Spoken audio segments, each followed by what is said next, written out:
میگویند گوشت خری خانگی یعنی گورخر حلال است گفتیان.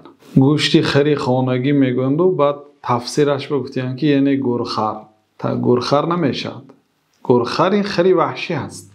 خری خانگی خری اهلی هست. خری اهلی یعنی خری خانگی حرام است. جناب رسول الله صلی الله علیه و سلم چه خیلی که در صحیح بخاری ثابت است، ندا کننده خود را فرستانیدند از نام جناب رسول الله صلی الله علیه و سلم ندا کرد که ان الله و رسوله ینهیانکم عن لحوم الحمر الاهلیه فانها رجس.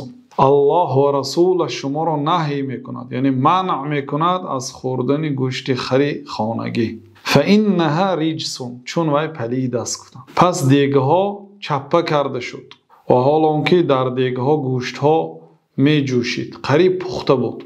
حدیث بخاری هست. و این چنین در دیگر روایت راوی حدیث ابن ابی اوفا هست میگوید که اصابتنا مجاعت لیالی خیبر، برای ما گرسنگی سخت آمد شبهای خیبر. فلما کان یوم خیبر، وقتی که روز خیبر بود، وقعنا فی الحمر الاهلیه، ما خرهای خانگی را یعنی ذبح کردیم، فانتحرناها نحر کردیم یعنی گردنایش را بریدیم. فلما غلت القدور، وقتی که دیگه ها جوشید قریب پختگی حالت بود که نادى منادی رسول الله صلی الله علیه وسلم، ندا کرد ندا کننده جناب رسول الله صلی الله علیه وسلم اکفئوا القدور، دیگه ها را چپه کنید. فلا تطعموا من لحوم الحمر شیئا، یگان چیزی از گوشت خر نخورید. و این امر پیامبر صلی الله علیه وسلم به چپه کردن دیگه ها در حالتی که گوشت ها پختگی بود